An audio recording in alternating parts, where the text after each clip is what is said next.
Olá, galera! Estamos aí mais uma vez para o nosso UERJ em Gotas.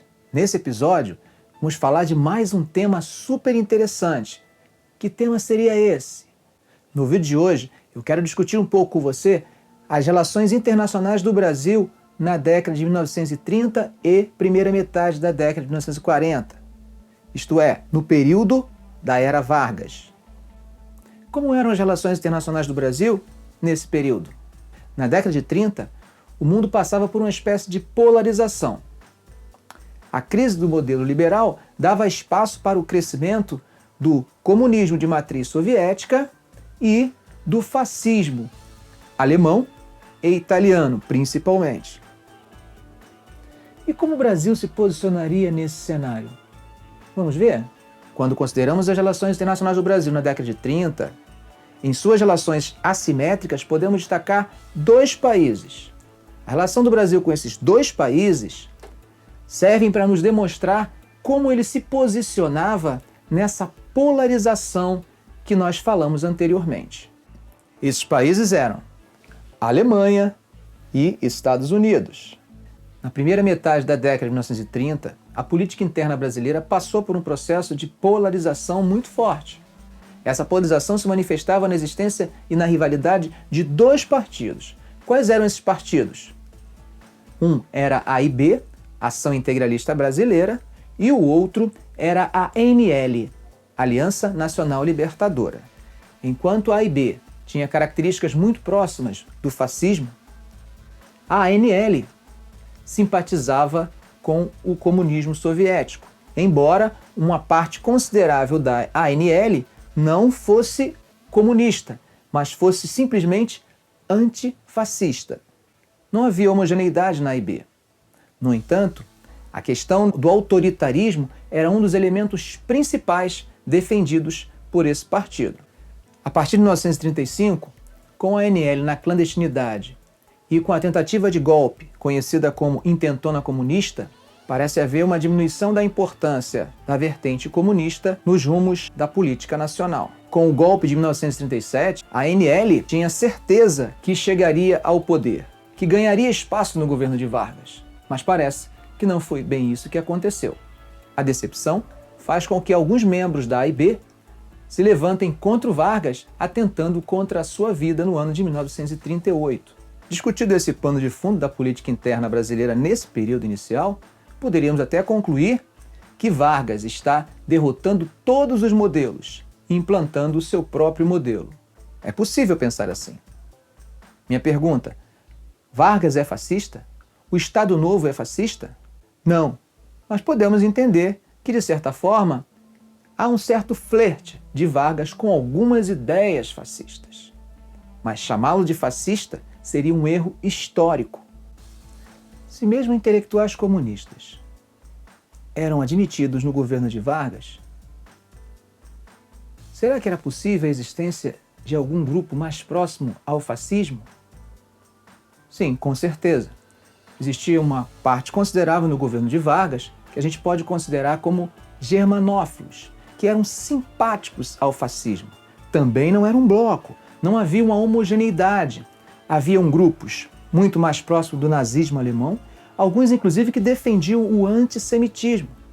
Nós podemos destacar, por exemplo, a influência das ideias de Gustavo Barroso. Gustavo Barroso, que era um intelectual antissemita convicto, que escrevia inclusive livros sobre isso. É inegável também a simpatia nutrida por Filinto Miller em relação ao autoritarismo característico do nazismo. Então quer dizer que os fascistas, os adeptos do autoritarismo, dominavam o governo de Vargas? Também não podemos dizer isso. O governo de Vargas é marcado também pela presença de grupos simpáticos aos norte-americanos. No contexto de Segunda Guerra Mundial, esses grupos tinham opiniões divergentes e Vargas estava ali no centro tentando tirar proveito dessa situação. Então, como o Brasil se relacionaria com os Estados Unidos e com a Alemanha? A política externa brasileira em relação à Alemanha, ao longo de praticamente toda a década de 30, foi sempre de simpatia e de proximidade. Considerando as relações comerciais, Nós vamos desenvolver uma aproximação muito forte, principalmente entre 1934 e 1938.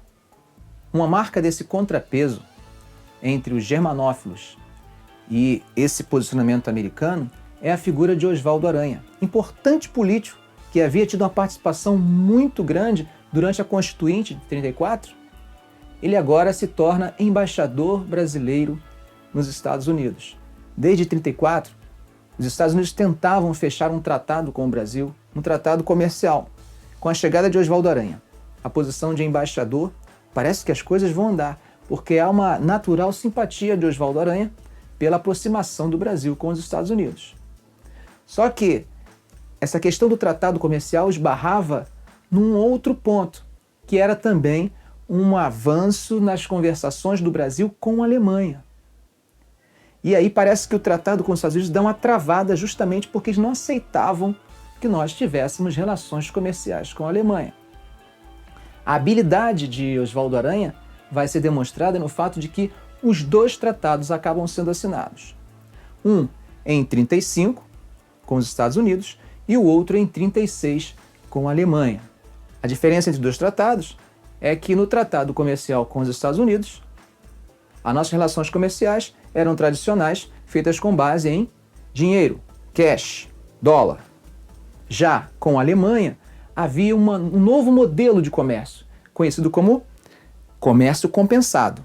Esse comércio compensado se criava uma espécie de caixa de compensação e não havia a troca de moeda. Havia uma troca em termos de valor de mercadoria. Havia uma compensação das exportações pelas importações. Esse comércio foi crescente, a ponto de, em 1938, as exportações brasileiras para a Alemanha terem ultrapassado as exportações brasileiras para os Estados Unidos. Quando a guerra se inicia, o Brasil é claro e declara neutralidade. Há uma esperança brasileira de continuar esse comércio compensado com a Alemanha. Mas teríamos certa dificuldade ao ponto de precisarmos pedir ajuda aos Estados Unidos para liberar mercadorias que haviam sido apreendidas pelos britânicos, que viam com maus olhos a nossa relação comercial com um país que era, naquele momento, beligerante. Essa política aparentemente indecisa de Vargas é denominada pelo historiador Gerson Moura como equidistância pragmática. Essa equidistância pragmática, acompanhada de uma aproximação do Brasil com os Estados Unidos nas conferências que se seguiram, por exemplo, em Buenos Aires, 36, em 38 em Lima, e em 39, naquela conferência extraordinária dos diplomatas, parecia que o Brasil estava realmente muito mais próximo dos Estados Unidos, em contraposição à Argentina, que era contrária. Essas decisões, elas vão e vêm. E quando se espera que o Brasil vai romper relações com a Alemanha, o Brasil não rompe. E consegue, com isso, negociar apoio. Acaba tendo como resultado disso financiamento junto ao Exim Bank para a construção da nossa CSN, Companhia Siderúrgica Nacional. Ainda existia a questão de declaração de guerra. Romper relações não quer dizer declarar guerra. Era importante para os Estados Unidos que nós declarássemos guerra. Era importante para os Estados Unidos que nós pudéssemos ceder um território aqui, no nosso Nordeste, para que eles construíssem uma base militar que eles conheciam como trampolim para a vitória. Então, para que nós declarássemos guerra, também vamos fazer exigências. E essas exigências vão nos dar um reequipamento de nossas forças armadas. Ou seja, essa nossa política de equidistância pragmática foi bem negociada e acabou trazendo frutos interessantes para o Brasil. Ok, gente? Bom, espero que vocês tenham gostado, vocês possam ter entendido que o governo de Vargas, ele não era um governo fascista, não era também um governo americanista, ele era um governo, de certa forma, pragmático, que ele vai se aproveitar disso. E a própria constituição desse governo, é claro que a palavra final sempre estava com Vargas, porque a partir de 37 nós teríamos uma ditadura, onde não existiria nem partido político, mas existe uma participação interessante de diferentes grupos. Entre esses grupos nós temos germanófilos, nós temos americanistas e até mesmo intelectuais de vertente comunista. Ok, gente? Um grande abraço e até a próxima semana.